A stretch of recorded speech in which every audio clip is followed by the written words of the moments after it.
Siapa nih?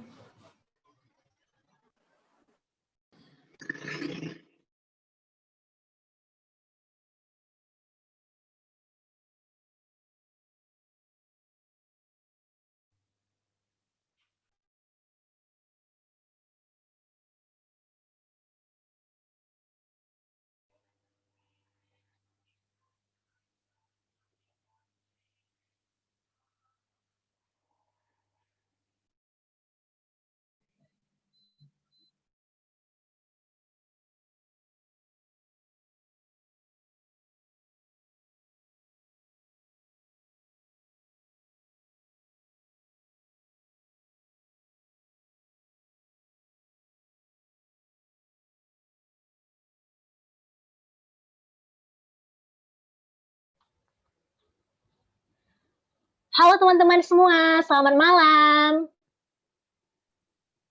Malam. Malam. Wah, udah lumayan banyak ya yang hadir. Boleh aku lihat dulu nih, sudah berapa orang yang datang.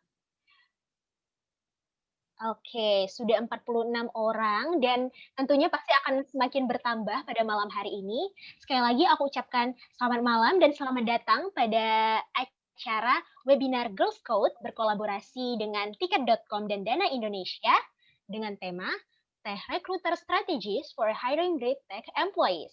Dan tujuannya pada malam hari ini kita mengadakan acara yaitu ingin membantu teman-teman yang ingin mempersiapkan diri bekerja di bidang teknologi, dan kita sudah mendatangkan 2 tech recruiter dari 2 industri yang berbeda, yaitu ada dari travel dan fintech.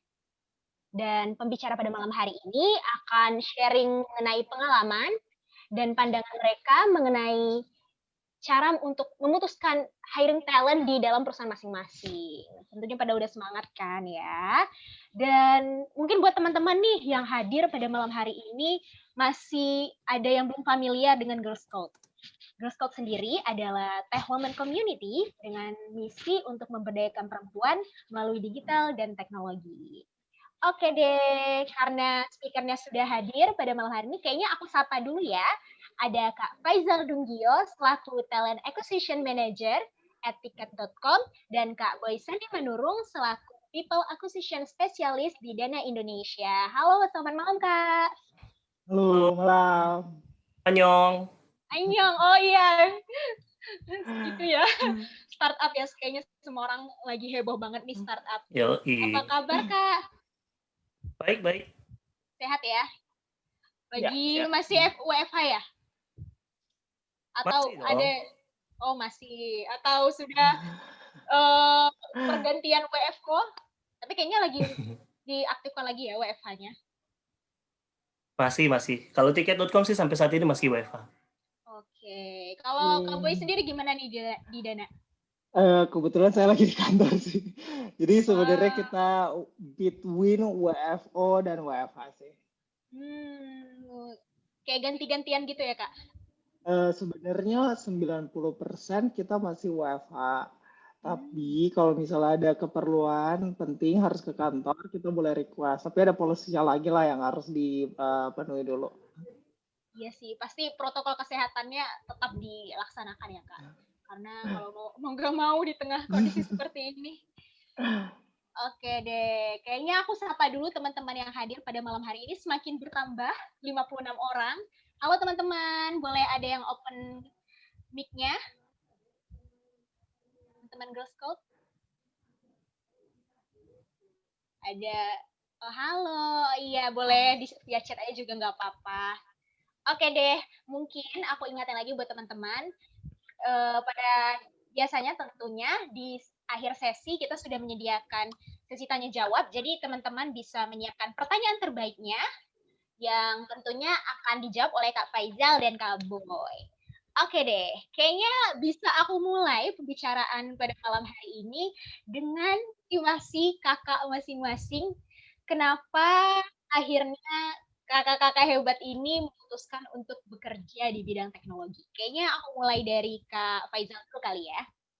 Mungkin kakak boleh cerita apa yang membuat kakak akhirnya memutuskan untuk bekerja di bidang teknologi.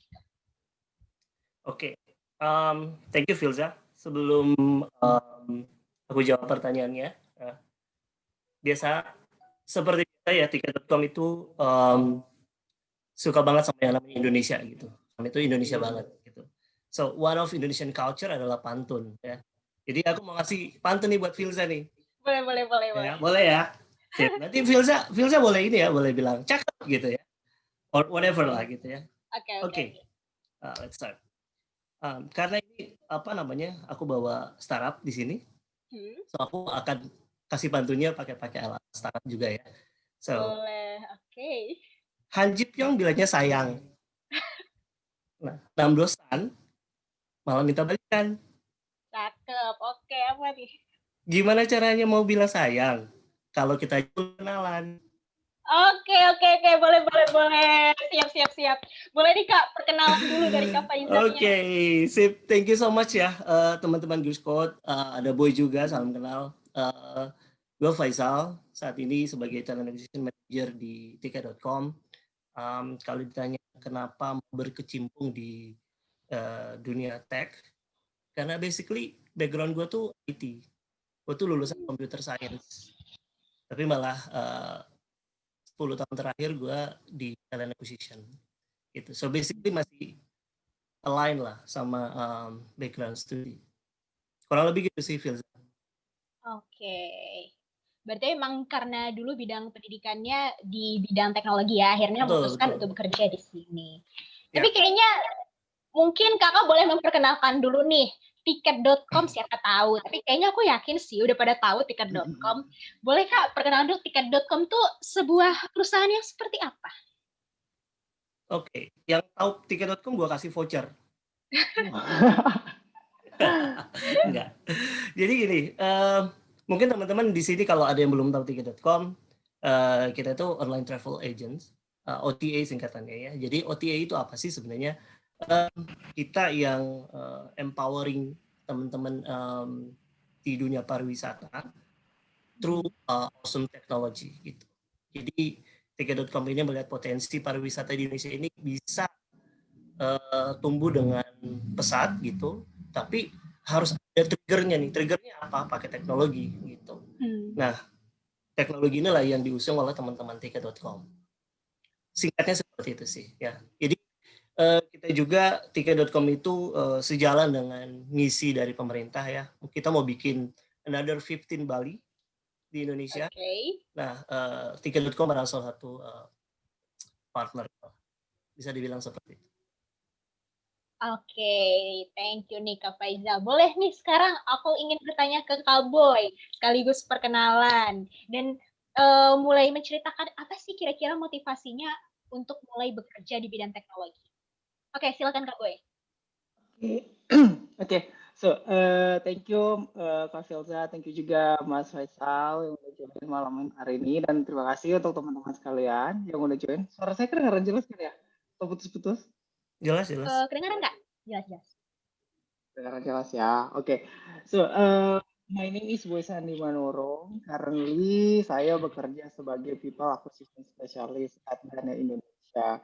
Jadi, the reason why, kenapa saya memutuskan bekerja di technology company, karena background saya bukan teknologi, berbeda sama Mas Faisal. Saya dari communication science. I do like the technology. Gitu. Terus saya lihat teknologi itu adalah something yang nggak mungkin lepas dari kehidupan kita sehari-hari gitu. Jadi I think it's gonna be excited if you work technology company and that how we can use the technology itu sendiri dalam kehidupan kita sehari-hari untuk mempermudah segala hal dalam kehidupan kita lah. Gitu. Nah, mungkin aku cerita sedikit what is Dana. I hope all of the audience sudah tahu ya Dana itu apa. Jadi Dana biasa disebut dengan Indonesia Digital Wallet. Jadi basically we are a technology company yang bergerak di bidang financial services. Mungkin kalau tiket.com itu fokus kepada travel atau traveling, kalau dan itu sendiri lebih ke payment-nya itu sendiri. Jadi payment system. Karena kita ngelihat itu di Indonesia populasi masyarakatnya yang menggunakan smartphone itu sudah tinggi lah angkanya gitu. Sementara orang yang menggunakan teknologi itu untuk payment system dan lain-lain itu masih terlalu sedikit gitu, nggak terlalu banyak dibandingkan orang yang menggunakan smartphone. Dari situ kita ngelihat bahwa why we not use the technology itu sendiri untuk financial services gitu, to helping our daily transactions atau daily activity dalam bidang financial services gitu. Oke. Terima kasih juga buat Kak Boy. Selamat datang. Sekali lagi aku ucapkan untuk Kak Faizal dan Kak Boy. Nih, tadi aku sempat mendengar ya, kalau Kak Faizal kan memang latar belakang pendidikannya di computer science ya. Kalau Kak Boy di komunikasi ya, Kak. Nah, berarti boleh aku ambil kesimpulan nggak nih? Pekerjaan sebagai recruiter itu sebenarnya nggak harus di bidang HR gitu. Atau misalnya nih kan kakak berdua bekerja di perusahaan yang berkutat dengan teknologi nih salah satunya. Atau harus ada beririsan dengan IT gitu. Mungkin boleh dari Kak Boy sendiri nih. Kan Kak Boy komunikasi, terus tiba-tiba bekerja di bidang teknologi, kok bisa gitu? Oke, nah mungkin aku mau jawab yang pertama ya. Jadi pekerjaan itu nggak selalu sama jurusan kita, nggak harus lah istilahnya ya. Saya jurusan komunikasi tapi Indian kerja itu di HR. Kak Faizal dari IT tapi di HR gitu. Jadi basically itu lebih kepada passions kita tuh mau kemana gitu. What kind of career we want to pursue. Lebih ke situ. Nah, untuk kerja di technology company, pastinya itu nggak harus dari background IT juga gitu. Karena di technology industry itu kan banyak juga functions atau roles yang lain, bukan cuma IT atau software development, tapi ada roles yang lain yang memang it's required nggak harus dari teknologi ini backgroundnya gitu. Jadi nggak terbatas dari background pendidikan kita lah.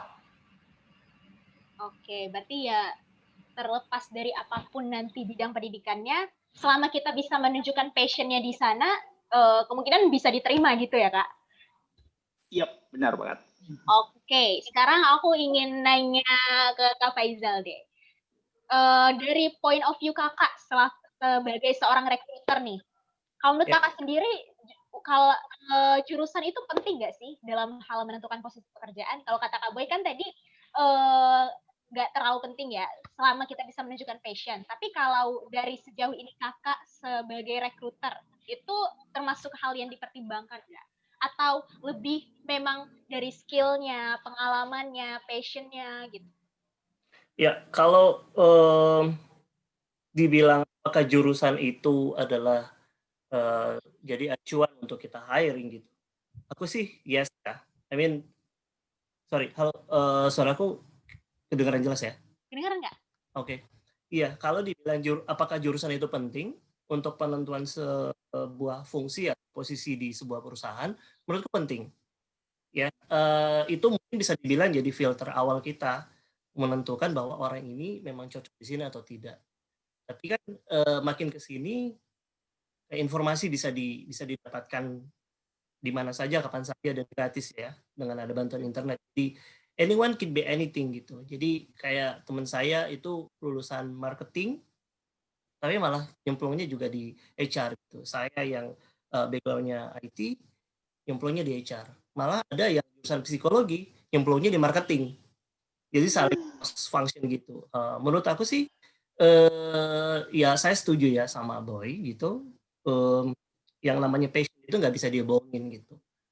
Mungkin kalau sekarang teman-teman HR itu atau teman-teman people itu lebih fleksibel dalam melihat sebuah atau melihat seorang kandidat atau suatu profil, dia nggak perlu lagi yang namanya ngelihat jurusannya mana gitu. Tapi kalau ditanya jurusan itu penting, itu buat screening di awal aja gitu. Tapi habis itu ketika sudah interview ternyata oh dia anak psikologi, tapi interestnya itu malah ke fotografi misalnya gitu. Kita bisa masuk dia ke tim brand misalnya gitu ya. Kurang lebih seperti itu sih, Ilza. Oke ya, jadi bisa memberikan gambaran deh buat teman-teman. Tapi berarti teman-teman yang tertarik kerja di bidang IT, jangan berpatah semangat dulu. Karena sekali lagi seperti yang ditekankan oleh Kak Boy tadi juga, dari passion-nya, dari skill-nya, dari pengalaman itu tuh bisa jadi hal yang memberi nilai tambah gitu. Tapi memang kembali lagi jurusan itu termasuk hal yang pertama dilihat. Kayak gitu. Nih, sekarang mungkin aku kembali lagi ke Kak Boy ya. Kan sekarang kalau kita lihat nih, banyak banget informasi cara membuat CV yang benar gitu. Nah, kalau menurut Kakak sendiri, apakah CV template itu berpengaruh dalam penilaian, Kak? Oke, kalau based on my experience itu cukup berpengaruh ya, karena gini, recruiter itu kan bakal review a bunch of CV ya, bisa jadi sehari itu ratusan lah CV yang harus kita lihat gitu. Jadi candidate itu harus make sure CV yang dikirim atau disubmit itu get our attention gitu. Kalau misalnya CV-nya biasa aja gitu, nggak begitu menarik, otomatis dia bisa jadi meskipun sebenarnya orangnya oke, bisa jadi terlewatkan. Kesempatan itu jadi hilang. Bye-bye gitu. Gara-gara nggak get our attention. Saking banyaknya kan CV yang harus. Tapi kalau CV itu bisa dia buat simple, tapi nge-highlight apa yang mau digambarkan gitu dari CV-nya itu. Dia seorang apa, kemudian skill apa yang mau dia highlight di situ juga. Nah, itu bakal mempermudah kita untuk proses shortlist gitu. Jadi kalau udah terlalu banyak informasinya dan kecil-kecil semua, hal penting itu pun nggak bisa kebaca gitu. Tapi kalau udah di highlight langsung mana poin-poinnya dan dia apply role apa, dan kebetulan yang dia highlight itu adalah salah satu kriteria yang kita cari, otomatis kesempatan dia untuk tershortlist itu akan lebih tinggi. Gitu. Jadi nggak apa-apa template-nya sama, yang penting isinya itu dibuat semenarik. Oke, terlepas apapun template-nya, asal isinya ya, Kak. Ya. Kalau Kak Faizal sendiri gimana nih, kalau menurut Kak Faizal? Atau mungkin Kakak ada saran nih, template yang bisa digolongkan sebagai CV yang pasti akan langsung dilirik? Iya, setiap rekruter punya perspektif masing-masing ya. Ada yang senang lihat profilnya melalui foto gitu ya. Ada yang rekruter yang senangnya melihat dari GPA-nya dulu gitu ya. Kalau dari aku pribadi, ini dari sudut pandang aku sendiri, aku lebih ngelihat mengenai achievement seseorang gitu. Jadi banyak CV-CV yang berseliweran gitu ya. Kalau kata Boy ratusan tuh, rata-rata CV itu mereka mencantumkan di setiap job experience-nya itu job description. Yang dicantumin malah job description. Ini kan yang dilihat oleh recruiter itu justru apa yang mereka kerjakan kan. Apa yang mereka lakukan di perusahaan tempat mereka bekerja saat ini gitu, atau sebelumnya gitu.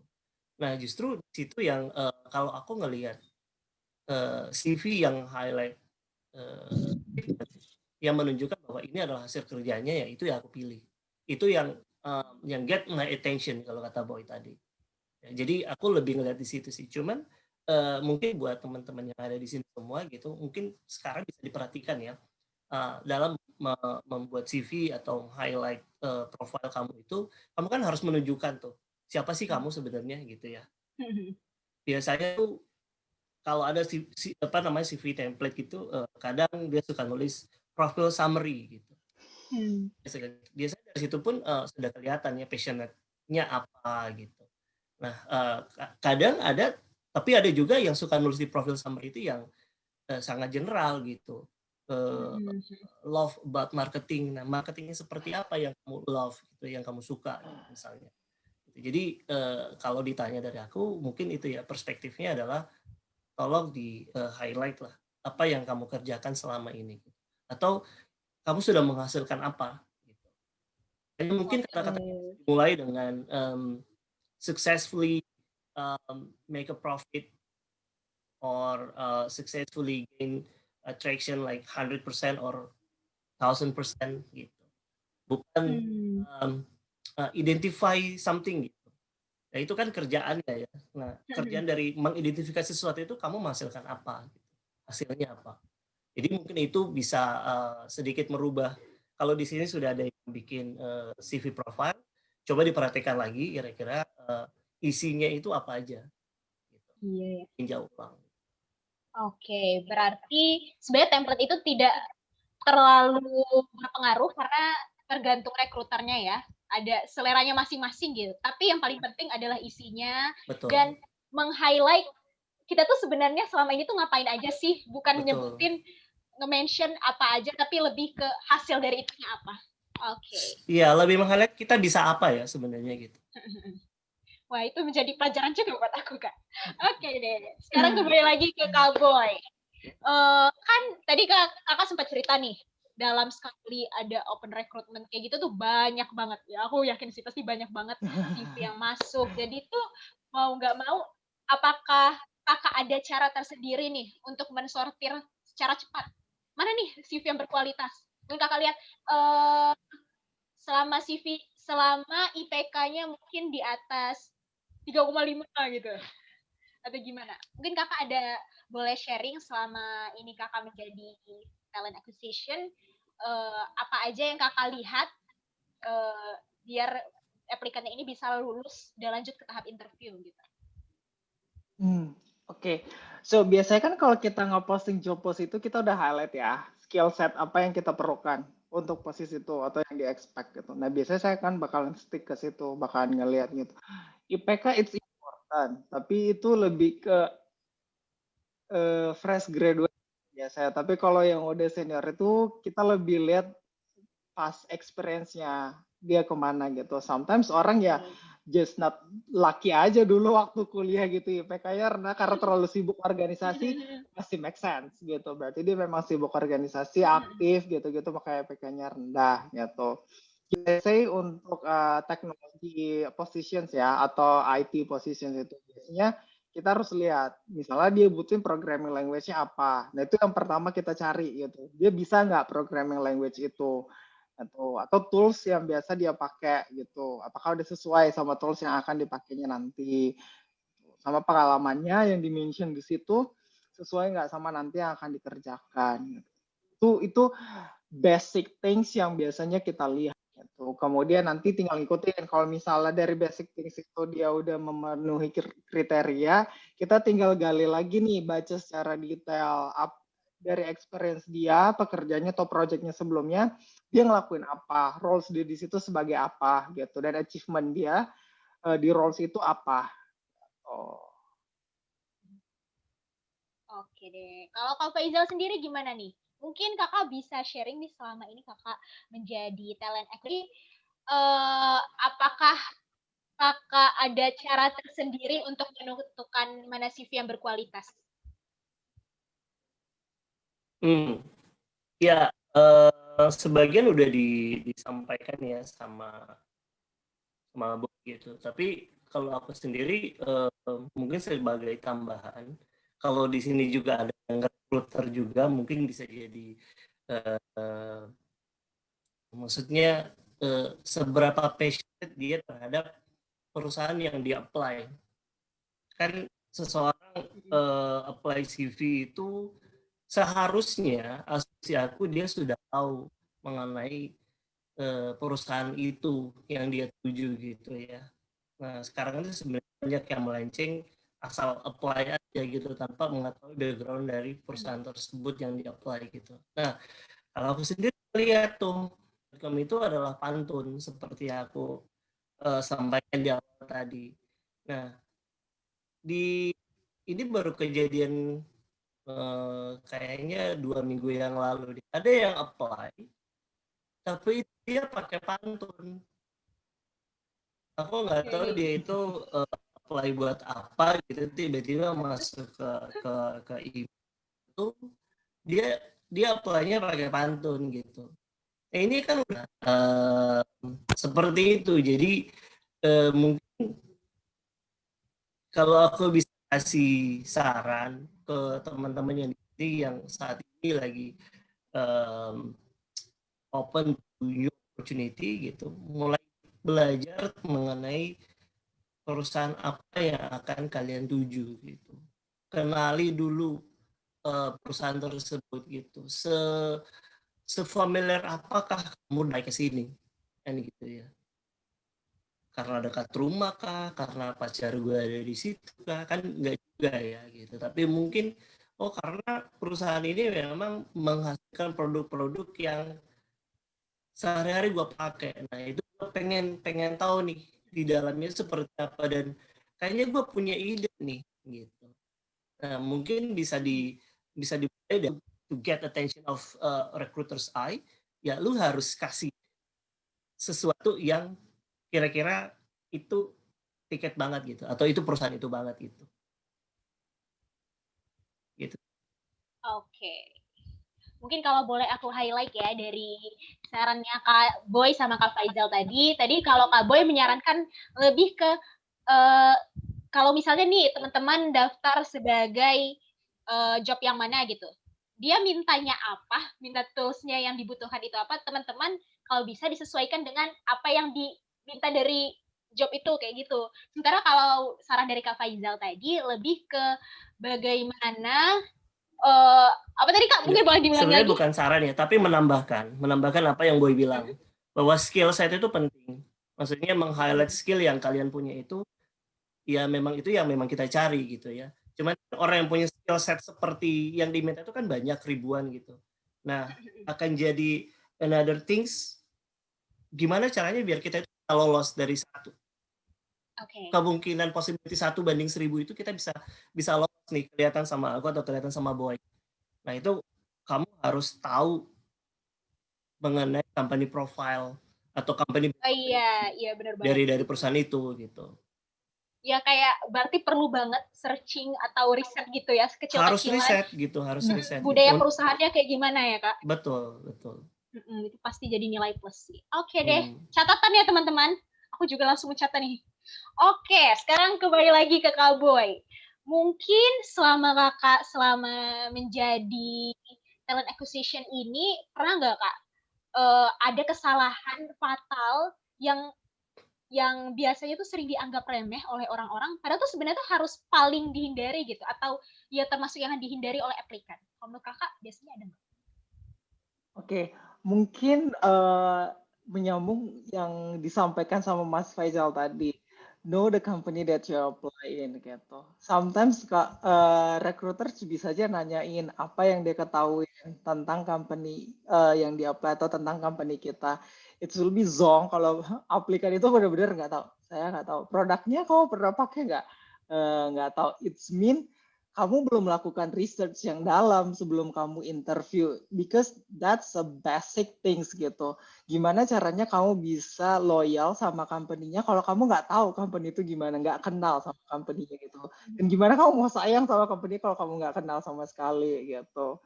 Sama kayak pacaran kan, kita harus kenal dulu, harus tahu research orang ini apa, sukanya apa gitu kan. Baru kita bisa datang ke orang itu mendekatin.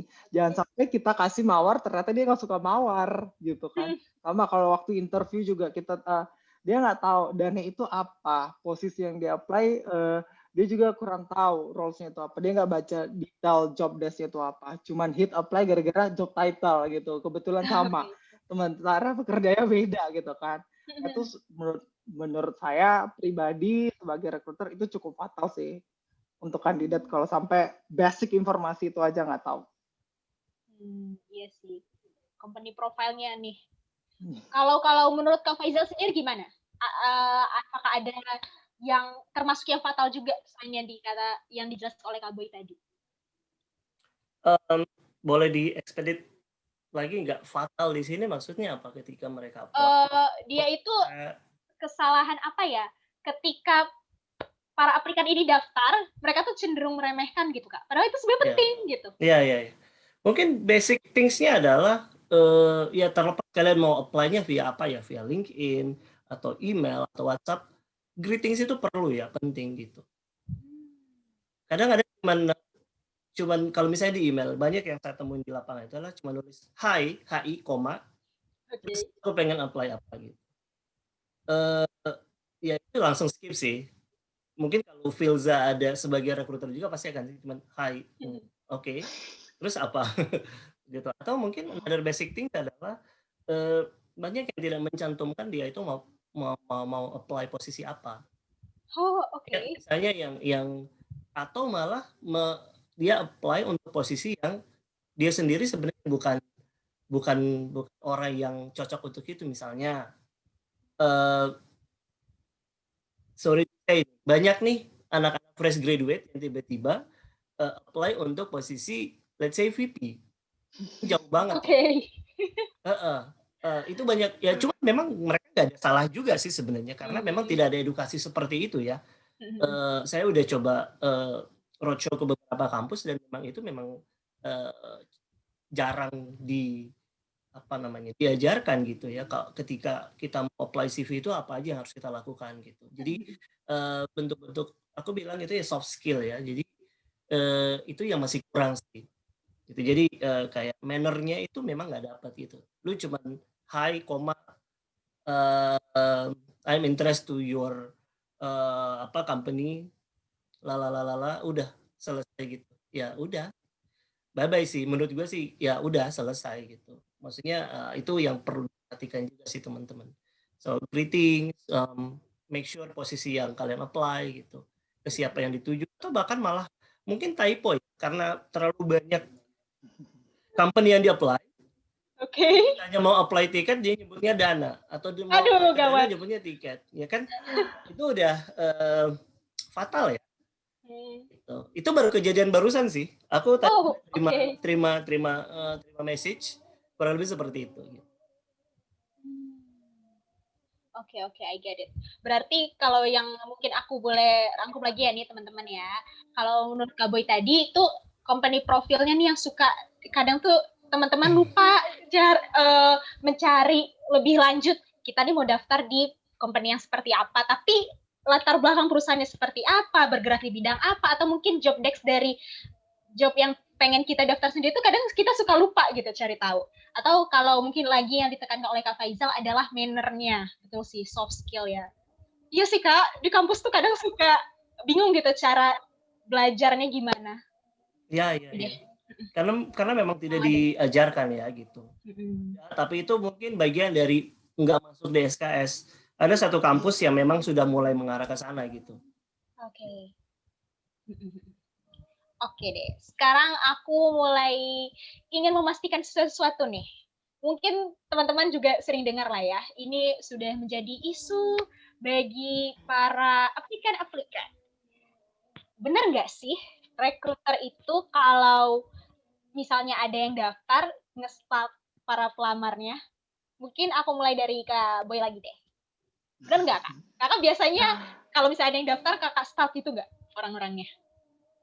Oke, jadi cerita punya cerita, kita sebut rekruter di Dana itu adalah certified stalker. Oke. Karena di kita itu memang ada proses yang namanya social media screening. Kan jejak digital ini nggak bisa kita lupakan ya. What did you say di social media itu bakalan ada di situ terus. Meskipun kita udah hapus, tapi bisa aja itu pasti bakalan direcord sama yang namanya digital technology lah gitu. Kita tetap bisa trace itu gitu. Nah, kita sebelum final proses, kita make sure nih kandidat kita itu nggak ada yang alarming dari segi sosial medianya juga gitu. We want to make sure konten-konten yang diposting juga itu tidak melanggar SARA atau tidak mengandung SARA, kemudian yang benar-benar proper lah gitu. Dan di situ juga kita tahu sebenarnya. Jadi waktu proses interview itu kan pasti semuanya ingin menampilkan yang terbaik gitu. Tapi aslinya bisa kita lihat dari sosial medianya kan. Waktu di interview dia bisa rapi, kalem gitu. Ternyata di sosial medianya jauh berbeda gitu. Jadi itu harus kita make sure. Jadi point of view-nya yang kita lihat itu bukan hanya yang waktu interview, tapi sosial medianya juga kita lihat pattern dia seperti apa. Dari situ kita akan dapat gambarannya lah. Sebelum kita ngambil keputusan apapun. Gitu. Jadi make sure apapun yang kalian posting nih di sosial media dari sekarang tuh dirapiin, dibuat seprofesional mungkin, apalagi di LinkedIn ya. Itu salah satu istilahnya platform yang jadi source dari recruiter ya. Kita untuk ngelihat gimana sih activity dari orang ini gitu. Oke. Kalau Kak Faizal sendiri gimana nih? Biasanya Kakak nge-stalk nggak? Atau mungkin... Sebenarnya gini. Oke, gimana? Iya. Budaya stalk itu sebenarnya sudah dari dulu ya. Ada kan namanya background check. Reference check gitu ya, sama aja. Jadi memang sudah ada sejak dulu tuh yang namanya siapapun aplikan kandidat yang mau kita hire itu harus kita cek dulu kebenarannya gitu. Dari atau dengan cara yang berbeda gitu ya. Selain interview ada namanya reference check gitu. Cuman makin ke sini dengan adanya teknologi, ya orang kan makin apa namanya ya, namanya sosial media adalah tempat orang untuk bersosialisasi secara virtual kan gitu, atau secara online. Siapapun itu mau menunjukkan bahwa ini loh gue gitu. Sebenarnya justru kalau gue tuh ngeliat orang jujur itu di sosial media gitu. Kejujuran itu akan bisa dibilang di atas 50% ya itu orang yang ada di Instagram atau yang di Facebook itulah jati dirinya dia sebenarnya gitu. Kalau aku sih melihat gitu. Cuman gini, nggak perlu khawatir juga sih menurut aku ya. You don't have to be fake gitu. As a person gitu. Kalau di tiket.com itu kita punya value namanya happy ya. Happy itu ada turunannya. Yang kata atau huruf terakhir dari happy itu kan Y. So Y di sini itu represent yourself. Just be yourself gitu. I mean, aku pernah emang interview orang yang datang ke kantor waktu masih kita WFO itu pakai celana pendek gitu. And ya udah gitu, memang begitu gitu, memang gitu kan. Yang aku butuhin adalah bukan tampilan, tapi yang aku butuhin adalah apa yang ada di otaknya dia kan sebenarnya gitu. Jadi balik lagi, walaupun kami juga suka stalk gitu ya, tetap ada yang namanya stalk gitu ya. Apalagi kalau cowok gitu pasti nge-stalk yang cewek. Sebaliknya itu nggak bisa dihindarin memang gitu. Tapi justru kita mau mencari bahwa kalau aku sih malah lebih mencari pembenaran gitu ya. Oh, memang dia orangnya tipikal seperti ini dan memang orang ini yang memang kita butuhkan gitu. Di posisi ini gitu. Kita kan nggak mungkin jadi orang yang putih mulu gitu, suci banget gitu kelihatan. Somehow kita juga butuh yang peran antagonisnya gitu. Oke. Kayak gitu sih.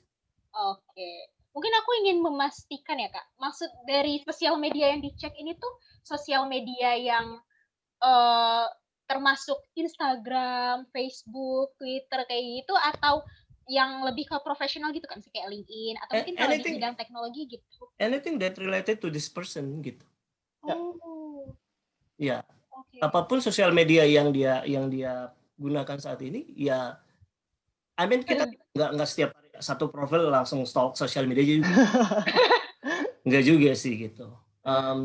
Kadang ada orang yang pada saat interview memang dari kan kalau satu posisi itu kita nggak mungkin hanya interview 1-2 orang gitu, bisa 5-7 orang gitu ya. Cuman memastikan aja satu ini kok menonjol banget ya dari yang lain gitu. Nah mungkin yang bagian itunya yang kita akan stalk gitu. Kita cuma lebih memastikan gitu bahwa orang ini memang seperti ini gitu. Kok dia yang paling beda ya? Ada apa gitu. Nah ketika Y-nya sudah muncul itu kan semuanya bergerilya tuh. Sama kayak cewek udah mulai penasaran kok cowoknya nggak balas-balas gitu ya. Wah kenapa gitu ya. Udah stalk sana sini ya gitu ya. Kurang lebih seperti itu sih, Filza. Oke. Mungkin sedikit menambahkan Filza, karena kan di sini kebanyakan yang engineer ya, yang IT. Biasanya kan some of them itu nggak terlalu aktif di sosial media, tapi mereka punya sosial media sendiri seperti GitHub atau platform-platform yang biasa digunakan anak IT. Nah, kita sampai stalk ke situ juga gitu loh. Activity mereka seperti apa di sana gitu. Itu kan it's like their portfolio gitu kan. Dalam hal coding atau di IT gitu. Nah, itu bahkan interviewernya juga suka cari tahu dulu nih. Oh, dia kan biasa kan ada di profile tuh ada GitHub-nya apa gitu. Nah, itu kita cek juga gitu. Itu salah satu istilahnya bahan pertimbangan lah gitu, plus point kalau misalnya dia di situ aktif dan ternyata dia oke juga di situ. Karena kan kita nyarinya engineer juga kan, dan itu platformnya mereka, medianya mereka. Ya berarti penting ya, membuat kayak sejenis portofolio online gitu. Iya, correct. Oke deh, sekarang kan dari tadi mungkin kita melihatnya bagaimana si aplikannya berusaha aktif untuk mendaftar. Tapi kalau sejauh ini apakah pernah ada kasus kalau Kak Faizal atau Kak Boy itu nge-approach calon pelamarnya gitu melalui platform? Kayak, wah melihat profil ini kayaknya bagus nih kerja di tiket.com atau di Dana. Pernah nggak Kak? Atau menurut Kakak sendiri kalau ya hal yang seperti ini tuh gimana? Mungkin mulai dari Kak Faizal lagi ya. Ya, jadi tipe-tipe rekruter itu selain yang suka hunting melalui job board itu ada, kalau aku bilangnya sniper. Jadi hunting gitu ya, orangnya hunting gitu. Jadi dia kadang kurang puas dengan apa yang didapatkan ketika dia source via job board gitu. Nah, kondisi-kondisi seperti ini justru malah kalau aku pribadi ya melihat bahwa ini suatu advantage dari si recruiter itu sendiri gitu, atau bahkan bisa dibilang calon kandidat atau siapapun yang di approach, direct approach oleh recruiter itu berarti orang itu punya value yang lebih dibanding ribuan aplikan yang lain gitu, dan itu sering terjadi, dan itu banyak recruiter yang melakukan hal seperti itu. Memang plus minus ya gitu. Kalau yang tadi yang kita nyari sendiri itu memang kadang butuh waktu gitu. Kalau aku sendiri mungkin saat ini memang lebih menggunakan platform LinkedIn. Itu kadang untuk satu page itu kan sekitar 10 sampai 15 tuh. Nah, itu aku bisa sampai ke page 50, 60 tuh untuk Wow. gitu. Kalau Kak Boy sendiri gimana nih, Kak? Kakak pernah nggak, atau kalau pendapat Kakak gimana nih? Oke. Mungkin kalau kita ngobrol case-nya di Dana itu kita ada 2 approach ya. Yang pertama itu kita shortlist kandidat yang benar-benar apply ke Dana atau ke job platform kita. Yang satunya lagi itu adalah kita sebaliknya, kita yang approach kandidatnya atau pasif kandidat yang kita samperin lah, istilah kita hunting lah di situ. Dan things untuk semua company sekarang ini udah sesuatu hal yang lumrah lah gitu. Nah, if you got selected, misalnya kamu di approach oleh recruiter, it's mean ya profile kamu itu udah highlight dari ribuan profile yang ada, let's say yang paling sering dipakai itu kan LinkedIn kan, yang familiar gitu. Kalau kamu udah di approach di situ, berarti it's mean possibility kamu itu profile kamu match sama job requirement-nya itu udah lebih tinggi gitu. Dan nanti tinggal follow the proses aja, karena kan pasti yang dilihat kan bukan hanya dari technical skill kan, tapi pasti akan ada X faktor lagi yang dilihat di situ. Istilahnya dari one factor itu dia udah oke lah gitu, tinggal ngelanjutin flow-nya aja gitu. Dan mungkin ini buat teman-teman sekalian juga sedikit saran juga ya. So jadi sometimes kan kita dapat approach dari recruiter lah, dari orang gitu. Nah, kalau memang kita masih belum open untuk posisi itu, it will be nice to keep maintain the relationship gitu ya. Kasih tahu aja kalau misalnya kayaknya saya belum open untuk posisi itu gitu, daripada dia udah read udah dia save ininya message-nya tapi nggak di-reply apa-apa. It's mean kalau another opportunity comes to the candidates, kita udah ini juga kan, udah mikir lagi, oh kita udah pernah approach dia tapi dia nggak respon gitu. Jadi nggak apa-apa, maintain aja terus good relationship sama recruiter yang ada. Atau sometimes nggak cuma recruiter yang melakukan itu, sometimes the hiring manager juga actively approaching kandidat juga kan. It's happen right now, maksudnya di industri sekarang ini gitu. Apalagi the more senior orangnya pasti ya approach-nya juga akan semakin berbeda gitu. I see. Berarti boleh aku simpulkan ya, kalau dari kata Kak Boy ini, biasanya yang di approach itu memang mereka sudah melebihi standar kualifikasi gitu ya, Kak? Sudah meet, udah ada X factor yang meet the qualifications. Oke. Kalau menurut Kak Faizal sendiri gimana? Biasanya yang di approach tuh yang apa sih? Ya tadi ya, somehow requirements dari user itu memang agak susah-susah gampang untuk dipenuhi gitu ya. Tapi kadang banyak juga orang di sana yang bisa dibilang pasif. Justru kalau kita hunting itu berarti kandidat itu kondisinya pasif gitu. Maksudnya dia tidak sementara mencari gitu. Gitu justru dia ya dia mungkin lagi happy aja gitu, lagi happy di tempatnya saat ini gitu ya. Dan bisa aja orang yang kita hunting itu atau yang kita direct approach itu, kita dapat referensi nih mungkin dari kandidat sebelumnya yang interview gitu. Misalnya kan kandidat itu kan punya network juga, somehow juga bisa mereka juga ngasih gitu. Somehow mereka ngasih, dan itu yang kita lakukan gitu.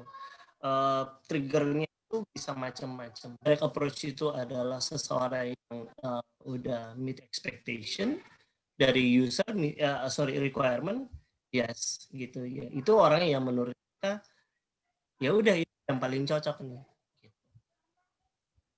Oke. Ya udah. Sepertinya, enggak deh, tadi sempat risk gitu di tempat aku. Oke, mungkin bisa kita simpulkan bagaimana nanti bisa menyiapkan banyak skill set, biar siapa tahu nanti tiba-tiba kita di approach oleh recruiter kan ya. Jadi tinggal bagaimana menyiapkan sebanyak mungkin hal-hal yang bisa membuat kita dilirik gitu. Nih, sekarang aku ingin nanya opini kakaknya masing-masing. Kan industri teknologi itu termasuk yang dibilang masih male dominated gitu ya Kak? Masih lebih banyak laki-laki gitu. Apakah memang dalam proses perekrutan karyawan itu memang ada perbedaan penilaian antara laki-laki dan perempuan atau gimana Kak? Atau mungkin ya dilihat kalau perempuan itu lebih susah nanti kalau misalnya lembur. Kalau menurut Kakak gimana sejauh ini? Mungkin dimulai dari Kak Boy kali. Oke. Kalau kita ngomong case-nya di Dana itu justru di sini itu kita selalu menjaga supaya balance ya kondisinya antara gender laki-laki sama gender wanita atau perempuan di Dana gitu.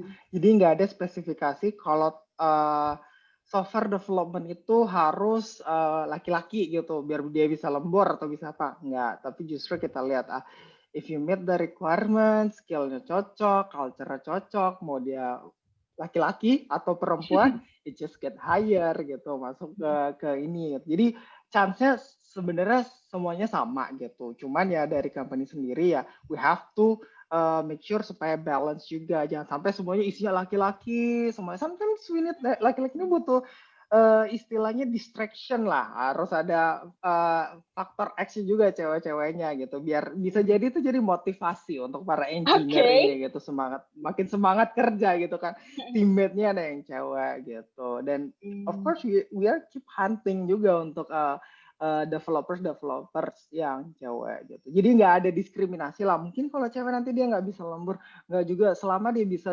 Jadi kerja itu bukan nggak semata-mata dengan kerja overtime atau lembur itu udah pasti oke gitu. Sometimes kan orang bisa aja manage semuanya kerjaannya itu, KPI-nya dan targetnya itu ya just in time gitu. Jadi cuma 8 jam kerja tapi dia bisa nyelesain semuanya gitu. Bukan berarti yang lembur itu dia berarti paling kerja keras banget. Ya bisa jadi dia lembur karena dia belum bisa manage waktunya gitu. Jadi from that kind of point of view kita ngelihat juga gitu. Jadi nggak harus. Nanti cewek misalnya ada beberapa company yang ngeliat kalau wanita nanti ada cuti haid, cuti melahirkan itu. I think untuk zaman sekarang, di era sekarang, it's not a big concern juga gitu. Karena banyak wanita-wanita, istilah emansipasi wanita itu justru digaung-gaungkan sekarang gitu. Apalagi specifically untuk di teknologi itu ya.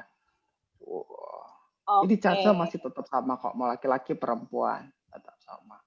Oke. Mungkin boleh dilanjutkan oleh Kak Faizal sendiri, gimana nih menurut Kakak? Ya, agree. Maksudnya kalau di tiket sendiri justru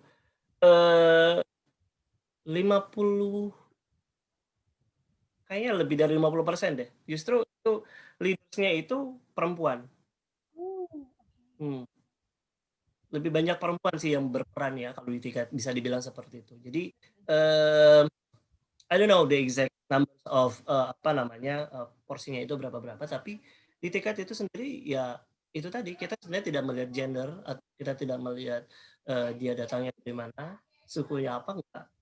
Kita yang penting ya sesuai value kita tuh happy. So orang yang masuk ke tiket itu harus happy aja gitu. So anyone can be happy, right?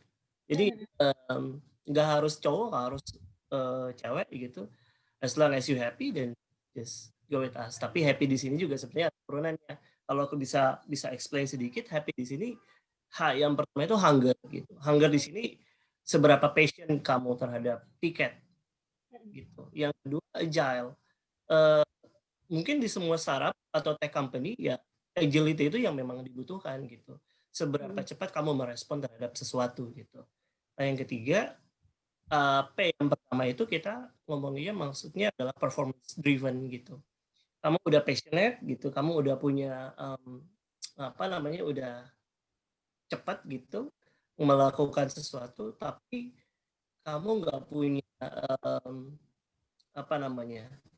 achiever persona gitu, nggak ada, nggak pengen menang gitu, jadi percuma gitu. But at the same time kita juga harus ngelihat bahwa di huruf yang keempat kita ada namanya people.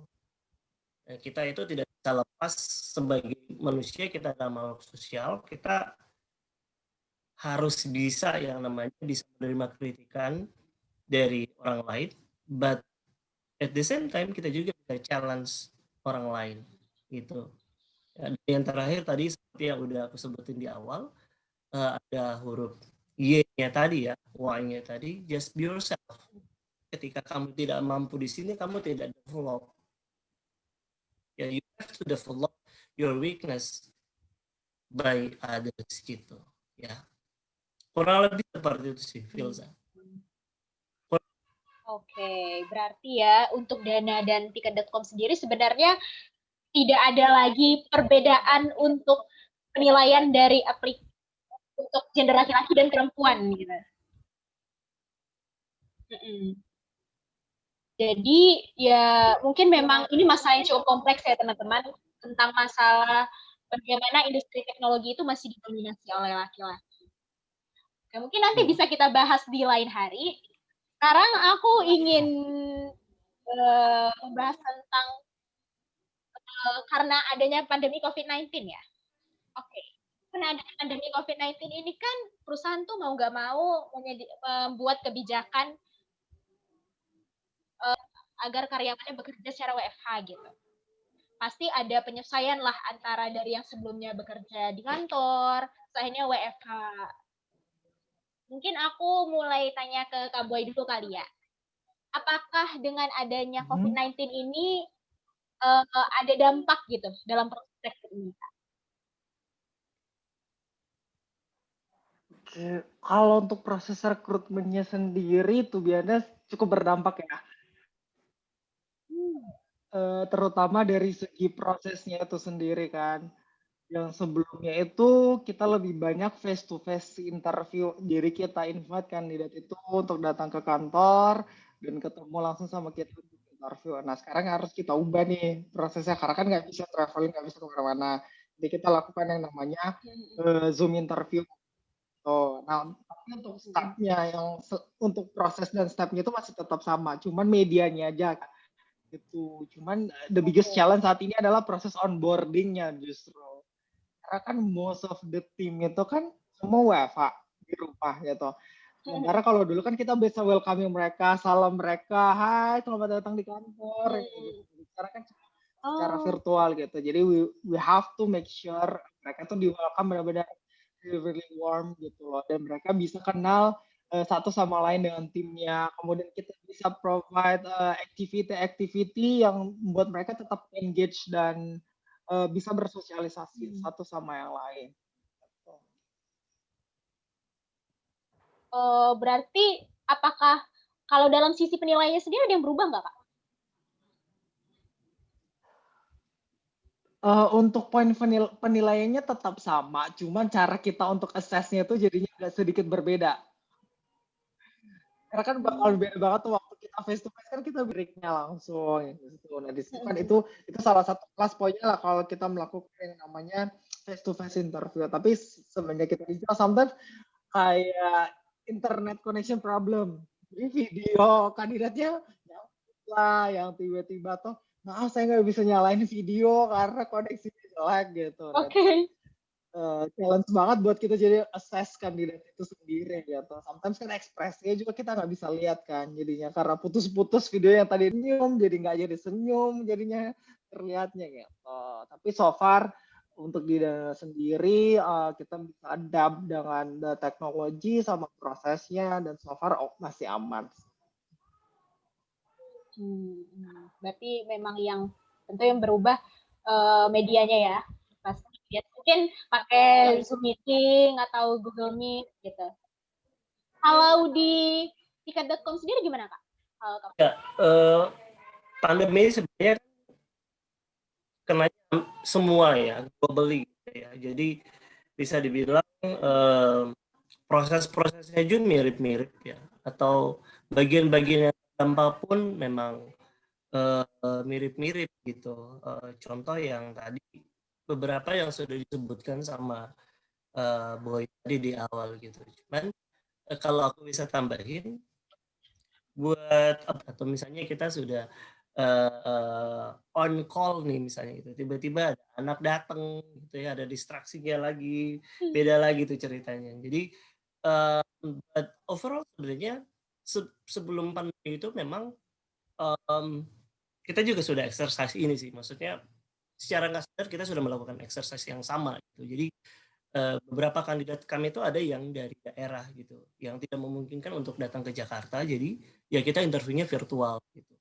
Memang tidak frekuens sekarang ya, kalau sekarang memang tiap hari, kalau dulu itu memang bisa dibilang sebulan adalah satu gitu, tapi ya kita sudah exercise di situ sih, memang cuman ya tantangannya tadi gitu ya, macam-macam sih, tadi internet connection gitu, atau kesiapan dari both side ya, mungkin dari kandidatnya juga gitu, kadang udah jam 9 kita set, tapi ternyata karena di rumah mungkin lupa malah kasihkan nonton gitu, atau sebaliknya yang dari tim rekrutnya mungkin masih sedang asik masak gitu ya.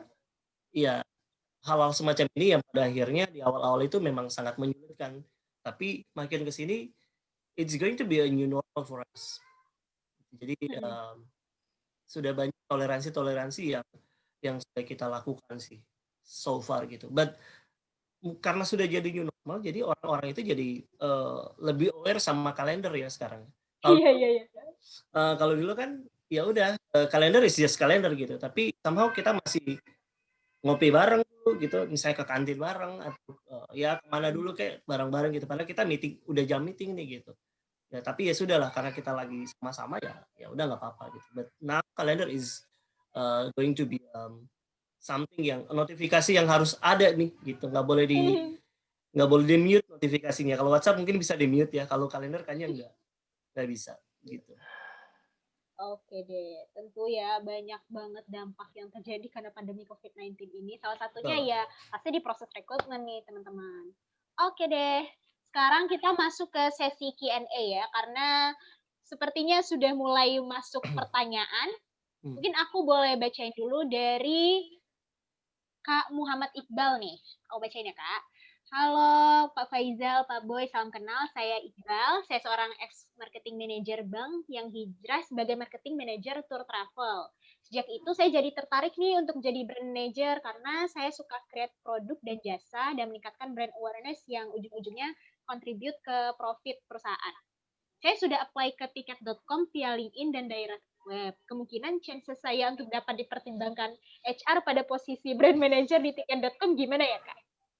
Terima kasih. Wah, oke, langsung. Wah, direct sekali ya.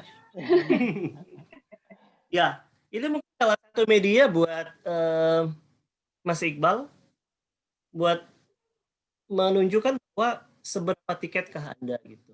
Jadi tidak hanya sekedar apply, but have you reach one of recruiters mungkin gitu. Kalaupun udah itu apakah cara approach ke recruiternya bisa seperti yang saya sampaikan di awal tadi, nggak harus persis sih, tapi at least catch recruiters attention gitu. Jadi yang daftar banyak itu jujur, yang daftar banyak, maka kita sangat selektif. Kita juga nggak bisa langsung kalau aku pribadi jujur setiap message itu pasti aku balas gitu, cuman memang nggak on time gitu, pasti ada gitu, karena ada yang namanya priority management ya, jadi aku harus memprioritaskan siapa nih yang aku jawab duluan gitu, misalnya gitu. Mungkin Mas Iqbal bisa reach my LinkedIn kalau misalnya sudah sudah nge-reach out ke saya juga, boleh di reach out lagi di LinkedIn saya, atau bisa aja dicek via kalau Mas Iqbal punya social media, I believe Mas Iqbal punya ya Instagramnya, boleh dicek aja di Instagram tiket itu di people at ticket gitu. So di situ mungkin bisa menambah pengetahuan Mas Iqbal mengenai apa yang sudah Tiket lakukan, tipikal-tipikal karyawan di Tiket itu seperti apa gitu. Ataupun kalau sebagai seorang brand gitu, brand manager gitu, pengennya jadi brand manager, mungkin Mas Iqbal bisa melihat dari people educate itu apa yang bisa diimprove gitu. And then you just submit a letter gitu or email gitu to any one of us. Ya, mungkin itu bisa jadi another point buat Mas Iqbal. Kalau posisinya belum di itu ya, belum di reach out balik gitu sama teman-teman Tiket. Ya bisa jadi mungkin karena banyak banget yang masuk ya Kak. Banyak jadi, banget. Ya, banyak banget ya. Jadi ya bisa jadi belum dilihat gitu Kak Iqbal. Atau mungkin posisinya malah nggak ada gitu, belum dicari saat ini gitu. Bisa jadi gitu. Bisa juga kayak gitu. Oke deh, terima kasih Kak Faizal untuk jawabannya. Sekarang nih kita masuk ke pertanyaannya dari Kak Daryl Jeremias. Ini pertanyaan untuk Kak Boy dan Kak Faizal. Boleh di breakdown nggak decision making prosesnya sampai yakin sama seseorang kandidat? Ini kayaknya personal kali ya. Mungkin kita mulai dari Kak Boy dulu deh. Jadi Secara sebenarnya umum Kak, ini boleh. beda-beda ya setiap company. I do believe every company has their own metrics lah untuk before making decision ya, whether kandidat ini benar-benar oke dan untuk diproses ke posisi itu gitu. Tapi mungkin secara garis besarnya matriks yang dilihat di sini itu adalah yang pertama itu adalah yang pastinya hard skill-nya ya, skill-skill yang dimiliki dari kandidat kita yang kita proses gitu. Seberapa match skill yang dia punya dengan requirement atau kebutuhan dari company itu sendiri gitu. Nah, kemudian the next point I think is the soft skill. Karena kan soft skill ini maybe it will present the value sendiri ya, culture lah maksudnya. Seberapa cocok, seberapa fit kandidat ini dengan culture company kita gitu. Karena kan kita harus lihat juga gitu. Jangan sampai nanti orang ini masuk ke company kita ternyata culture-nya nggak cocok gitu. Dia nyarinya company yang seperti apa, kita provide-nya seperti apa gitu. Jadi ya kan nanti jadi turnover juga. Atau misalnya kandidat itu merasa zong, wah sepertinya saya salah masuk company nih gitu. Nah itu harus di make sure juga. Gitu. Sama yang ketiga, I think this is something that really important juga, what the candidate looking for. Jadi selain pertimbangan dari company itu sendiri, kandidat seperti apa yang dibutuhkan, tapi kita harus ngeliat juga perspektif dari kandidat itu. Sebenarnya dia nyarinya seperti apa, karir seperti apa yang pengen dia pursue untuk karirnya dalam jangka panjang gitu. Kira-kira company bisa provide nggak something yang dia cari itu. Gitu. Jadi kita harus make sure itu ketemu juga dan align ya sama apa yang kita bisa provide sama kandidat apa yang di kandidat itu cari. Gitu. Mungkin itu secara garis besarnya. Cara perintilannya breakdown detailsnya itu setiap company punya style masing-masing lah sama pengukurannya masing-masing. Gitu, Daryl. Kalau Kak Faizal sendiri gimana nih? Biasanya decision making prosesnya gimana? Menentukan. Iya, I think I know this guy. Hi Daryl. Thank you udah join gitu. Gue nggak tahu lu joinnya dari mana karena tahu dari gitu. But anyway, thanks for coming. Kalau nanya mengenai decision making sampai orang itu di hire adalah ya tadi secara garis besar sudah disampaikan sama Boy, more or less mirip-mirip lah. But aku mau kerucutin ke satu hal, yaitu siapapun yang kita hire berarti itu sesuai dengan kompetensi yang diinginkan. Jadi balik lagi ke kompetensi. Nah, kompetensi ini kan sebenarnya besar banget gitu ya. Nah, kalau aku tadi ngomongin mengenai value-nya yang dipunyai Tiket saat ini adalah berarti kompetensi yang kita lihat dari seorang kandidat itu adalah apakah dia sudah memenuhi happy value tadi. Seperti itu. Jadi simpelnya adalah seperti itu. Kalau dia sudah merepresentasikan happy, ya sudah. Let's do it together gitu. Mari happy bareng-bareng lah gitu atau hire gitu. Jadi ya tadi step-stepnya mungkin banyak gitu ya. Ada ngobrol dulu sama user, dari sekian banyak kandidat akhirnya kita rumuskan ke satu orang atau misalnya ke 3 orang yang terbaik dari yang terbaik itu, habis itu baru kita rumuskan dari 3 ini mana yang mau kita ambil. Nah dari 3 itu yang kita lihat kompetensi yang paling mendekati gitu dengan keinginan dari user. Of course nggak ada yang 100% yang kita mau gitu ya. Tapi balik lagi gitu, kalau kompetensinya sudah sesuai, ya sudah. Itu yang bisa yang kita jadikan acuan untuk hire. Oke. Yang penting itu adalah kalau bisa aku tarik kesimpulan ya, dia memenuhi kompetensi. Kompetensinya itu baik dari skill set-nya, sesuai dengan culture perusahaannya, dan ya bisa menonjolkan nilai-nilai lebih gitu. Itu ya, Kak Daryl. Temennya ya, Kak? Apa gimana nih? Aku kenal dia di LinkedIn sih. Oh. Anaknya lumayan aktif. We Oke. haven't met each other gitu, tapi anaknya lumayan aktif. Wah, boleh nih. Mendekati rekruter, pintar. Oke, sekarang aku lanjut ke pertanyaannya Kak Zula kali ya. Jadi Kak Zula ini bertanya nih, Kak Boy, kira-kira di Dana saat ini lagi buka lowongan internship gak sih? Sudah mengincar ternyata. Zula. Oke, untuk sekarang kita memang ada buka internship, tapi benar-benar kita selektif banget ya, karena kan during this pandemic itu kita nggak mau asal masukin orang tanpa pertimbangan yang jelas gitu kan. Jadi kita benar-benar lihat dulu capacity-nya dan seperti needs itu seperti apa gitu. If you want to know posisi apa aja internship yang sekarang ini lagi open di Dana, boleh cek di career page kita di dana.id/career atau kamu bisa cek juga di LinkedIn kita di Dana Indonesia atau di Kaliber juga biasanya kita posting di situ. Nanti di search saja Dana Indonesia. Di situ kita post kok ada posisi intern apa aja yang mungkin bisa kamu explore gitu. Jadi masih tetap ada kok ininya untuk hiring sendiri. Tapi balik lagi ya, kita harus benar-benar lebih sekarang itu persaingannya lebih tinggi lah gitu. Karena open position sama aplikannya itu perbandingan itu udah jauh banget gitu. Open positionnya let's say cuma 2, aplikannya itu bisa jadi 3 kali lipat gitu. Karena ya lulusan 2020 kan yang kemarin tuh banyak banget gitu kan, yang mereka juga pengen intern dan lain-lain gitu. Nah, dari situ berarti saingan kamu makin banyak gitu. Jadi berarti kamu harus lebih aktif dan lebih berjuang lagi supaya kamu get selected untuk posisi itu. Oke deh. Kalau di tiket.com sendiri ada nggak Kak Faizal? Ada. Ini memang kita lagi buka quite a lot bisa dibilang seperti itu karena kita lihat banyak sih potensi yang bisa kita optimalisasikan gitu ya. Itu juga mungkin bisa jadi milestone buat teman-teman fresh graduate ataupun teman-teman yang saat ini masih kuliah gitu ya dan cari program magang, ya ini ada gitu. Teman-teman juga bisa ke career site. Ya tadi aku sih selalu ngarahinnya ke Instagram ya, people etiquette tadi gitu. Kenapa? Karena kita selalu share mengenai what we have done, what we are going to do gitu di sana gitu. Untuk lebih biar kalian itu tahu apakah tiket ini benar-benar tempat yang layak buat saya gitu. Atau sebaliknya, apakah tiket deserve untuk dapat Anda gitu.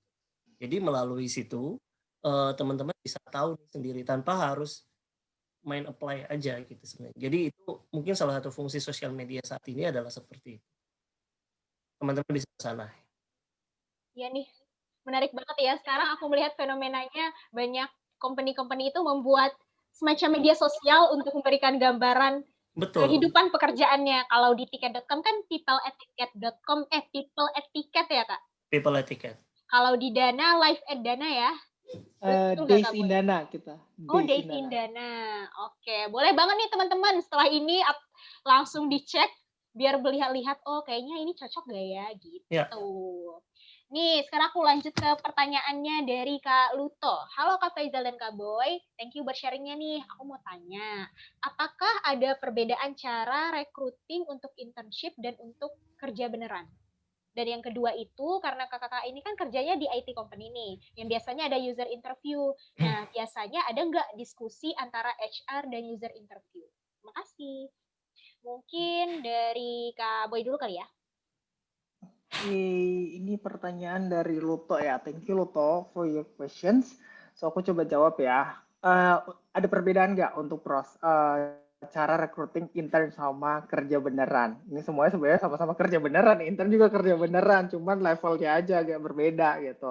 Nah, otomatis ada perbedaannya ya, karena kan dari requirement-nya juga udah berbeda, ekspektasinya juga udah berbeda. Nggak mungkin kita expect internship itu untuk melakukan kerjaan seorang full time positions gitu, yang which is sudah lebih senior dan experience gitu. Dan flow-nya juga istilah standarnya pasti bakal kita lowering lah dari full time positions atau experience dibandingnya dengan yang internship itu sendiri gitu. Nah, pertanyaan yang kedua itu biasanya ada nggak discussion antara HR dan user? Pastinya ada. Jadi istilahnya seperti yang saya jelasin tadi itu kan matriksnya udah ada tuh ditentuin. Nah, penilainya tuh bukan hanya semata-mata dari user aja atau semata-mata dari HR, tapi dari both side. Nanti kita akan lihat itu akan dikombin dan kolaborasi. Jadi kan untuk closing satu position itu kan biasanya kita bukan hanya interview satu orang, tapi ada beberapa kandidat yang memang kita put in the pipeline. Kemudian nanti dari situ kita tinggal pilih nih, kita akan discuss sama usernya. Oke, kandidat ini plus poinnya apa? Kandidat ini plus poinnya apa? Kandidat itu plus poinnya apa? Nah, dari semua kandidat ini kira-kira kita mau majuin ke final itu yang mana gitu. Jadi harus ada discussion-nya pastinya. Oke deh, Semoga sekarang cukup boleh menjawab ya. panjang ya jawabannya. Oke, boleh lanjut ke Kak Faizal nih. Kalau di tekad sendiri sebenarnya secara treatment or step-nya itu malah tidak ada yang berbeda sih sebenarnya. Jadi mungkin aku bisa kasih contoh ya, salah satu di tech position gitu, kita selalu ada yang namanya codility test dulu. Jadi ada technical testnya dulu sebelum masuk gitu. Ya itu tetap ada, untuk internship pun tetap kita lakukan codility. Cuman memang tingkat kesulitannya memang berbeda. Tapi kalau ditanya mengenai flow prosesnya, ya tetap ada. Gitu. Sampai ke onboarding segala memang itu barengan gitu. Jadi kita nggak pisahin yang namanya ini onboarding khusus internship, ini onboarding khusus full time. Nggak ada. Jadi secara step sama semua. Nggak ada yang bahkan interview mungkin kalau di user interview yang agak berbeda gitu. Bagian situnya aja sih. Kalau misalnya untuk full time itu yang interview itu bisa beberapa lapis. Misalnya ada user terus plus peers-nya user sendiri atau bahkan sampai VP BOD gitu. Tapi kalau misalnya untuk internship sendiri itu cuma sampai ke user aja atau siapa yang membutuhkan bantuan dari interns ya dia yang akan interview plus HR. Dan tentunya kalau misalnya diskusi dengan user ya pasti karena ya kita harus ngeliat juga. Jadi karena treatmentnya sama, kita harus diskusi dengan dari sekian banyak interns yang daftar, mana yang harus kita pilih atau kompetensi mana yang paling sesuai dengan requirement yang kita butuhkan saat ini gitu. Oke. Cukup menjawab ya Kak Luto ya. Malah menurut aku ini bisa memberikan gambaran banget dari tiket.com seperti apa, dari dana seperti apa. Tapi memang berarti bisa dibilang secara garis besar tuh memang tidak ada perbedaan ya Kak, cara recruiting untuk internship dan kerja beneran. Oke. Nah. Oke, sekarang kita lanjut ke pertanyaannya Kak Ardi Rizky. Buat Mas Faizal dan Bang Boy nih. As a fresh graduate, hal apa aja sih yang perlu kita highlight selain pengalaman organisasi? Dan kalau benar-benar hanya punya pengalaman organisasi dan magang yang general as a recruiter, apa sih yang di-highlight dan dilihat recruiter sebagai pertimbangan untuk fresh graduate? Iya nih, penting nih. Sebagai mahasiswa, aku cukup penasaran. Mungkin boleh ke Kak Faizal dulu. Oke, sorry, Ardi ya yang nanya ya. Ardi, oke, Di, thank you so much for the questions gitu. Apa yang harus lu tonjolin adalah sebenarnya justru mulai dari sekarang lu sendiri harus memang sudah siap. Kalau gue nanya, Di, lu bisa apa? Itu yang harus lu jawab dulu. Jadi itu yang harus lu siapin. Lu sebenarnya bisanya apa gitu. Baru itu yang di highlight. Gitu. Biasanya itu yang selalu saya tanyakan gitu ya. Jadi kenapa gue? Kenapa Ardi? Kenapa Boy gitu? Kenapa Filza? Itu yang harus kita highlight di CV kita. Gue tuh bisa apa sih sebenarnya gitu. Nah, gue bisa apa di sini itu harus related dengan perusahaan itu tadi. Apakah perusahaan itu memang cari posisi itu atau tidak gitu. Kalau enggak ya jangan gitu. Aku pernah ada pengalaman dengan salah satu mahasiswa di daerah Surabaya. Dia anak psikologi, tapi hobinya itu fotografi. Aku pikir dia cuma main-main gitu. Aku nanyakan, lu bisa apa? Gue bisa foto Kak gitu. like what? Fotonya apa gitu. Dan benar ternyata dia fotonya foto profesional gitu. Itu likes-nya bisa banyak gitu. Likes-nya itu banyaknya bukan cuma ratusan ya, tapi sampai puluh ribu likes. Means fotonya itu mendapat apresiasi dari banyak orang kan gitu. Nah, terus aku tanya, Dan, kalau lulus kamu mau jadi apa gitu? Dia bilang, aku pengen buka konsultan gitu. Pengen jadi konsultan psikologi gitu. Jadi psikolog lah gitu. Terus aku tanya, how comfort are you to be a psikolog gitu ya? Dia bilang ya udah, nggak usah diterusin. Kalau lu sendiri juga nggak nyaman dengan itu gitu. Why don't you pursue this photography things? Itu yang bisa malah jadi memberikan impact kalau sendiri ataupun bahkan nanti ke klien-klien. Jadi apa yang harus di-highlight adalah lu bisanya apa? Itu di semoga. Oke deh, sekarang lanjut ke Kak Boy nih. Kalau Kak Boy sendiri gimana nih Kak? Kalau dari saya, Ardi itu lebih kepada untuk fresh graduate ya, case fresh graduate saya ngeliatnya tuh dia maunya apa, dia mau jadi apa gitu. Nah, nanti dari situ akan diturunin nih, misalnya saya mau jadi software development engineer di back end gitu. Nah, dari situ saya akan tanyain, kamu bisa ini enggak, bisa ini, bisa ini, bisa ini gitu.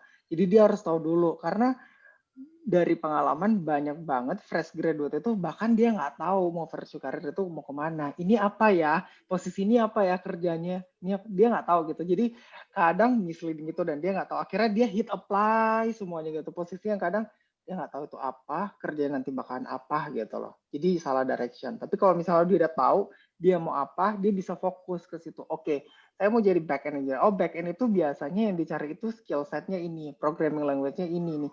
Nah, itu dari situ dia tinggal nge-highlight aja. Skillnya udah ada belum di situ. Kalau belum ada, ya I think there are a lot of online course juga sekarang ya untuk bisa nutupin atau fulfill gap yang dia punya dari segi hard skillnya itu sendiri. Dia tinggal belajar dari situ gitu. There are a lot of way lah yang bisa sekarang dilakukan semua orang gitu. Nah dari situ kan dia nanti bisa fulfill semua skillnya itu yang dibutuhkan untuk posisi yang dia mau itu. Nah dari situ juga kan rekruter juga bisa ngeliat, oh orang ini memang benar-benar fokus mau posisi ini gitu. Karena kita butuh orang yang persisten juga, dia udah tahu lah mau kemana gitu. Akan beda orangnya nggak tahu mau tujuannya kemana, jalannya mau kemana, dia apply. Kita juga jadinya bingung kan.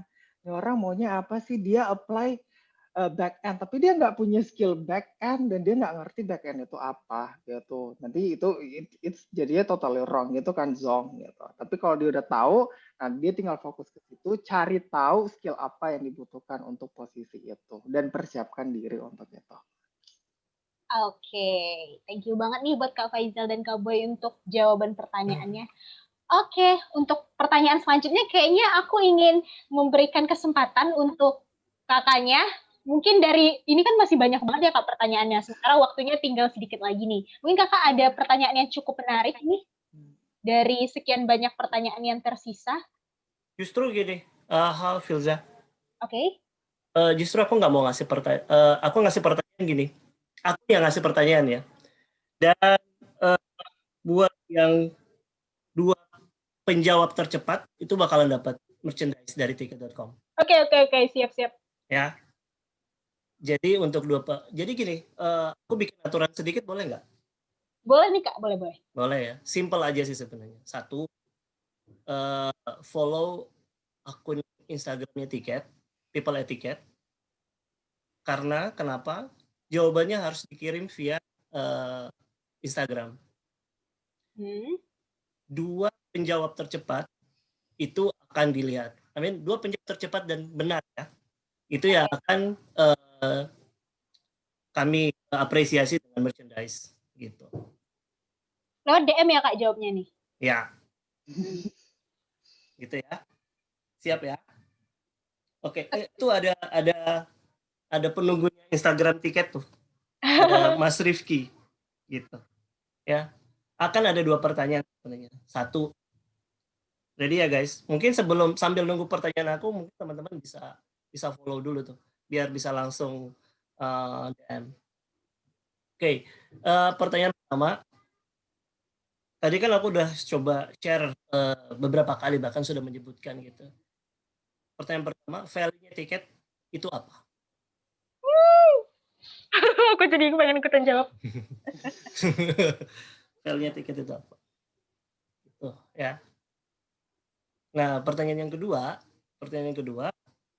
di tahun 2020 kemarin, tiket itu ulang tahunnya yang keberapa? Gitu. Oke. Kayaknya gampang ya, semuanya gampang gitu. Cuman ya itu, untuk dapetin sesuatu ya kita harus butuh proses. Nah, prosesnya adalah kalian harus follow akun Instagramnya tiket, dan jawabannya dikirim via Instagram tiket.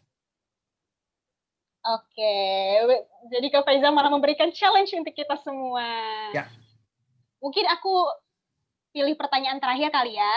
Untuk ini tadi ada pertanyaan yang cukup menarik nih bagi aku. Mana ya tadi? Sebentar. Ini mungkin lebih nyambungnya ke Kak Boy ya.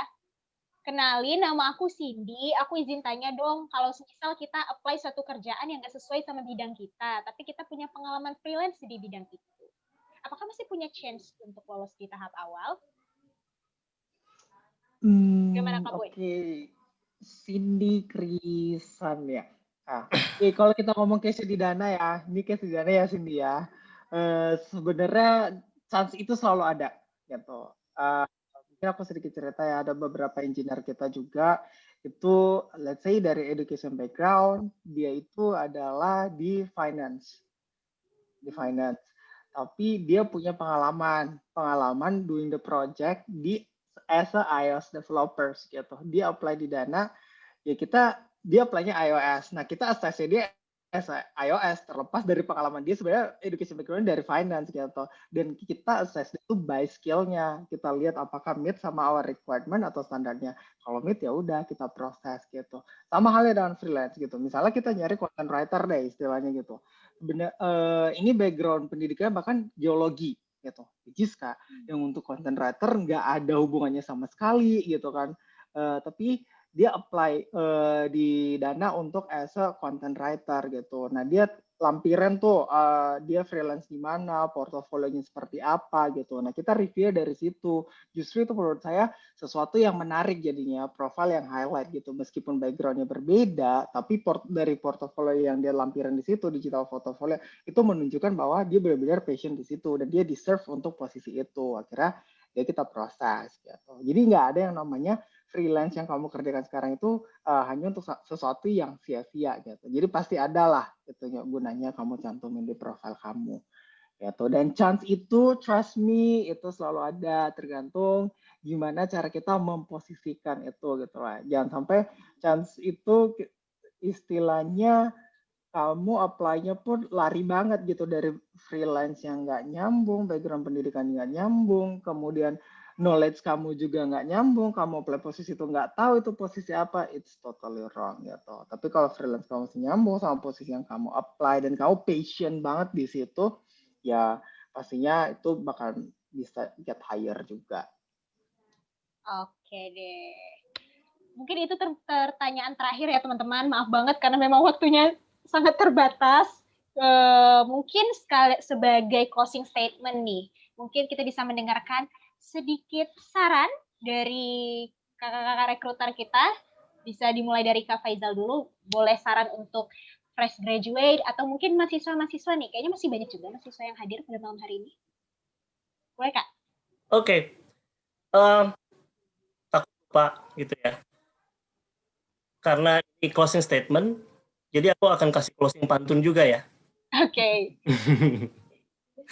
Enggak sama ya, karena nggak lucu gitu, udah dibuka dengan pantun, tutupnya juga dengan nggak lucu gitu ya. Jadi aku kasih sesuatu yang kece lah. Masih ada hubungannya dengan mereka ini. Hyun Bin hobinya bersih-bersih. Son Ye Jin hobinya lari-lari. Sekian dan terima kasih. Sampai ketemu lagi di lain hari. Oke. Thank you banget Kak Faizal. Oke, kalau untuk saran nih dari Kak Boy sendiri, ada nggak saran untuk para fresh graduate dan mahasiswa yang hadir pada malam hari ini? Atau mungkin banyak juga nih, kayaknya beragam sih yang hadir. Oke, I think this is apply to all of us ya, nggak hanya yang fresh graduate atau yang udah experience. Because this is something yang selalu memang saya pegang teguh lah istilahnya dalam bekerja gitu. Ada yang pertama itu don't limit yourself gitu. Jadi jangan batasi diri Anda dari background pendidikan, jenis kelamin, experience sebelumnya atau apapun gitu. If you have a passion, kamu punya target, punya tujuan, just pursue your career. Coba cara yang se-efficient mungkin dan sebaik mungkin untuk achieve your goal or your target gitu. Jadi jangan ada batasan gitu. Karena kalau kamu udah limit diri kamu ya, kamu bakalan susah untuk maju gitu. Always raise your limit gitu. Jangan bilang, aduh kayaknya aku nggak bisa, aduh kayaknya ini nggak bisa gitu. Raise your limit, try your best. Kamu pasti bisa. Trust yourself. Oke, terima kasih banyak juga untuk Kak Boy. Ditutup dengan pantun dari Kak Faizal dan trust yourself dari Kak Boy. Semoga pada malam hari ini teman-teman bisa mendapatkan lebih banyak informasi, ilmu, dan insight-insight baru. Dan tentunya sekali lagi aku berterima kasih kepada speaker kita pada malam hari ini. Juga buat teman-teman yang sudah menyempatkan waktunya untuk hadir, yang sudah mau menambah ilmu. Dan kepada volunteer-volunteer Girl Scout yang sudah berperan pada acara pada malam hari ini. Aku ingatkan lagi ya buat teman-teman, nanti di akhir acara panitia akan menyediakan link buat feedback yang bisa diisi dan bisa dapat sertifikat. Nanti cek aja ya chat box-nya. Sekaligus aku mau menutup acara. Kayaknya nggak mantap gitu kalau ikut webinar nggak foto-foto. Boleh buat teman-teman yang masih standby dan bisa menghidupkan kameranya, kita tunggu. Boleh? Oke.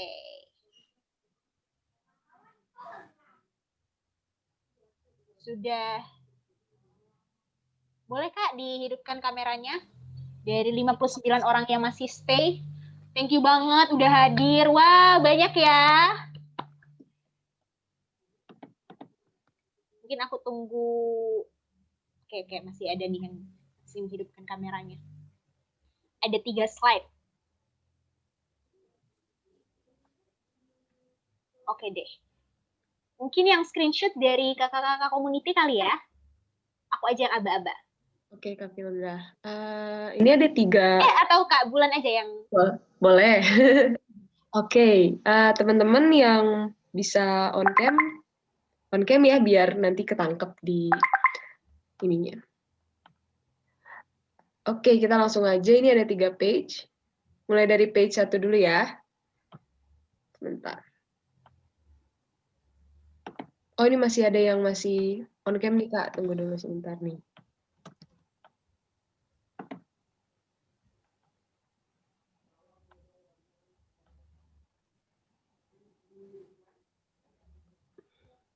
Oke, kayaknya udah deh. Udah cukup ya, Kak? Oke. Kita mulai dulu dari page 1. Siap? 1, 2, 3. Oke. Oke, sekarang kita lanjut ke page 2. Siap? 1, 2, 3. Oke. Page terakhir ya, teman-teman. 1, 2, 3. Sip. Oke, Kak Filza, bisa langsung di take over lagi. Oke, terima kasih banyak buat Kak Bulan sudah membantu. Teman-teman juga terima kasih banget ya sudah hadir. Dan aku punya info menarik nih untuk teman-teman. Karena kan tadi kita sudah mendengar banyak insight ya, bagaimana kira-kira tips dan trik biar dilirik oleh recruiter dari tech company nih. Nah, nanti tanggal 16 Januari, tepatnya jam 10 pagi, Girl Scout mengadakan sebuah kelas kecil untuk teman-teman yang ingin belajar UI dan UX design dengan produk desainer dari Bukalapak. Jadi jangan lupa daftar ya, karena tentunya ini sayang banget kalau dilewatin, sayang gitu ya kalau ada ilmu baru dan disediakan gratis buat teman-teman. Boleh banget dipantengin Instagramnya Girl Scout. Dan sekali lagi aku juga mengingatkan, masih banyak nih acara-acara yang akan diadakan Girl Scout. Tentunya tiap minggu itu biasanya kita mengadakan live Instagram yang disebut Tech Woman Talks. Dan biasanya di akhir bulan ada namanya Tech Market Virtual di mana teman-teman bisa mengetahui lebih lanjut mengenai karir-karir di bidang teknologi dan digital. Begitu. Dan sudah sampai kita di akhir acara. Oh ya nih, ada juga pesan dari Kak Boy dan Kak Faizal, bisa dicek ya nanti masing-masing Instagramnya Dana dan tiket.com. Oke deh, aku Filza selaku moderator pada malam hari ini. Mohon maaf jika banyak kesalahan. Dan sampai jumpa di acara selanjutnya. Stay safe ya teman-teman. Jangan lupa jaga kesehatan. Thank you. Thank you. Thank you banget ya semuanya. Sampai jumpa. Stay safe. Jaga protokol kesehatan. Ya, terima kasih juga kakak-kakak yang sudah hadir. Terima kasih banyak. Terima kasih. Saya izin live dulu ya. Thank Iya, you makasih Kak semuanya. Boy. Sukses terus. Stay healthy, stay safe. Bye. Bye. Oke deh. Thank you semuanya yang sudah hadir.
Oke, thank you guys. Ya udah. Thank you Zah. Thank you banget Kak. Thank you, Kak. Thank you. Sama Adel. Thank you, Kak Filza. Yuk semua, selamat istirahat. Selamat istirahat ya kakak-kakak. Bye. Oke, ini boleh live ya. Aku izin live ya. Thank you.